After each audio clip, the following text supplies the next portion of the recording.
Micro Green's பண்ண போகிறேன். நான் வந்து சம்மர் கிளாஸ் போகிறேன். அதனால் இன்றைக்கி நாங்கள் நிலத்துல தான் செய்ய போகிறோம். ஏற்கனவே அங்கே நாங்கள் ஒரு சீட் போட்டோம். இப்போ வந்து நான் சன்ஃப்ளவர் போட போகிறேன்.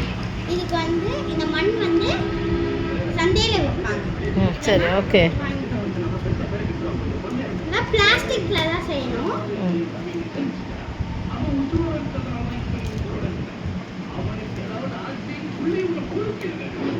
அதெல்லாம் இந்த அளவுக்கு கொட்டிக்கணும்.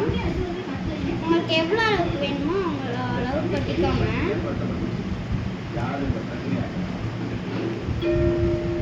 இது என்ன மண் இது?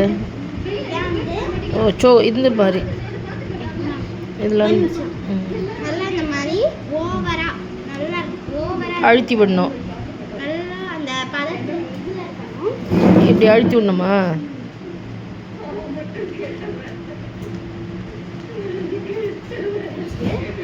அழுத்தி என்ன பண்ணணும்னா இது பாருங்க, இந்த சீட் தான். இந்த சீட் என்ன சீட் இது? இது வந்து சன்ஃப்ளவர் சீட். ஓகே, மேலே பிரிங்க. ஓட்டை பட்டியம்மா இல்லை, இப்படி அழுத்தி விட்டேன். இல்லை, ஓகே ஓகே, பிரிங்க. இந்த இடத்துல பிரிங்க. இல்லை வேணாம். நீங்கள் இப்போ வந்து இந்த மாதிரி நம்ம நீங்கள் வந்து என்னென்ன போடக்கூடாதுன்னா தக்காளி, இது நான் சொல்கிறேன்னா தக்காளி, அப்புறம் பொட்டேட்டோ, பிரிஞ்சால் இதெல்லாம் போடக்கூடாது. ஓகே, இது என்ன போட்டு அழுத்தி விடணுமா அப்படியே மேலே வைக்கணுமா? அப்படியே மேலே வச்சா போதும். நான் என்ன பண்ணுறேன்னா அங்கங்க ஓகே போதும். இல்லை, இந்த பாக்ஸுக்கு இது போதும். நடுவில் ஒன்று வைங்க, நடுவில்.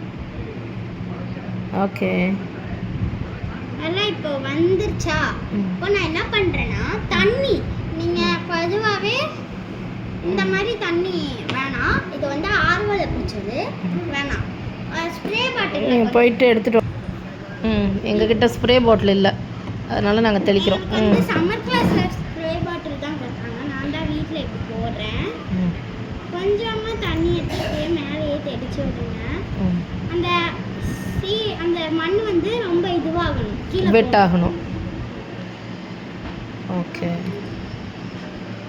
இருங்க கொஞ்சம் தெளிச்சுக்கலாம். ஸோ இது நான் இப்போ நீங்கள் இதை வச்சுட்டீங்கன்னா 2 நாளைக்கு தொடக்கூடாது கைஸ். இதை மூடி வைக்கணுமா? எதை வச்சு மூடி வைப்பீங்க? நீங்கள் வந்து இப்போ இதை தண்ணி ஊற்றிட்டீங்கன்னா மூடி போட்டு மூடிடணும். இருட்டில் வைக்கணுமா நிழல்ல வைக்கணுமா? இருட்டில் தான் வைக்கணும். ஓகே, இதை மூடி போடணுமா கவர் போடணுமா? மூடி தான் போடணும். மூடியும் நீங்கள் இப்போ இதெல்லாம் பண்ணிட்டு 3ஆவது நாளும் 5ஆவது நாளும் இந்த மாதிரி தண்ணி ஊற்றணும். ஓகே, 3ஆவது நாள் ஊற்றணுமா அப்படின்னு டவுட்னா நீங்கள் வீடியோ பார்த்துக்கோங்க. 5ஆவது நாள் வந்து என்ன பண்ணணும், 3ஆவது நாள் வளர்ந்துருக்கும் நல்லா. 5ஆவது நாள் வந்து கொஞ்சம் நல்லா வளர்ந்துருக்கும். அப்போ என்ன பண்ணணும், இந்த ஓரத்துல தான் தண்ணி தெளிக்கணும். மேலே தண்ணி தெளிச்சிங்கன்னா செடி அப்படியே இருக்கும். ஓகே, 2 நாள் கழிச்சு பார்க்கலாம். Okay, wait. இருங்க. ஸோ இந்த வீடியோ பிடிச்சிருந்துச்சுன்னா நீங்கள் எனக்கு லைக் பண்ணுங்க, ஷேர் பண்ணுங்க, கமெண்ட் பண்ணுங்க. 2 நாள் கழிச்சு பார்ப்போம்.